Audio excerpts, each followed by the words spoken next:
Welcome back. I'm Janean Buchner, and today I have a very special guest with me from our local chapter of the Make-A-Wish Foundation, Mary Martinez. Mary, welcome. Thank you. So glad you can make it here.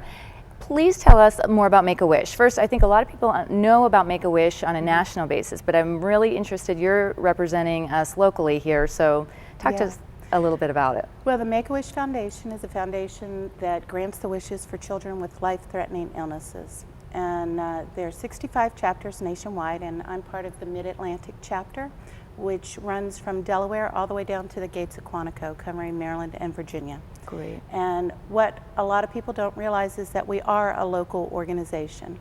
What we do has impact on the local community here. All the funding that we receive goes directly to our kids here in our chapter. That's wonderful. Yeah. So, two questions. The first part, let's talk about the kids. Okay. So you're serving kids locally, is that correct? Yes. And can you tell us a little bit more about if somebody knows a child who might qualify, what is the process, I guess, from that perspective? There's 3 ways a child can be referred. They can refer themselves, and they have to be between the ages of 2.5 and 18.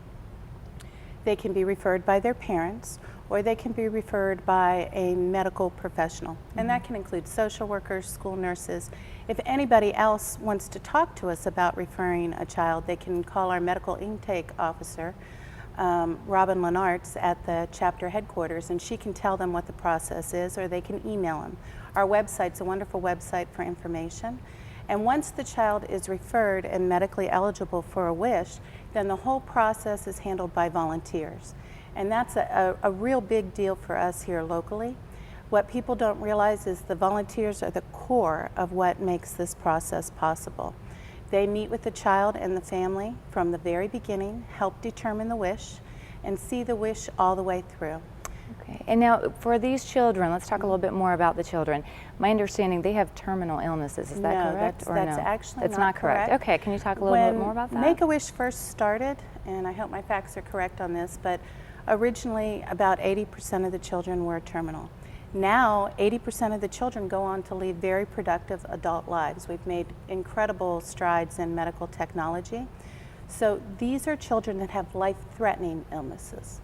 That's wonderful to hear. What an impact, really, all this volunteer work, the donations, enhancing their lives. So it's not, because I was under the impression that it was really a dire state, and to hear that is just, well, you know, understand wonderful. These children have huge strength, and what the wish process does for them is it provides them hope. We want to give them hope, strength, and joy. And if a child's going through a very stressful treatment process and the family is all involved with it, by granting them a wish, by letting them be part of the wish process, you give them something to look forward to. That's wonderful. That gives me the chills. I know, That's so it's great. just the coolest thing. It is. I mean, now let's talk a little bit about from the volunteer side for viewers who want to help. It's such a great cause. It really I saw on The Apprentice, the Make-A-Wish Foundation had wonderful exposure, and that little boy just, I was so touched by it. And when I saw it, I was wondering, how could I help? And I didn't even realize we had this local chapter. So what can people do to volunteer, to help, to participate, to make this even better for these kids? Well, like I said, the only way we function is through our volunteers. And we have many elements that people can volunteer in, but the most important, at least in my opinion, is the wish granting volunteer. And they can go to our website, and there's a section where you can click on volunteer, and Janet Hughes, who handles Northern Virginia for us, will contact them, and they go through the wish granting training, and they become an active volunteer. We ask that you do about 4 wishes a year, but you can do more. And you are it. I mean, we need more and more volunteers. Yes, we need funding, and that's my job out here in Northern Virginia. But in order for that to happen, we need people who are willing to go and meet with the family and the children and start the process of the wish. Okay, I'm going.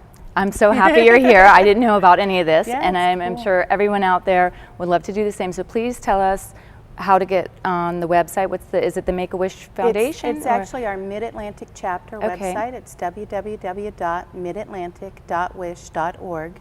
It's a great website, easy to use, and just click on volunteer and they'll get back to you. They're very responsive.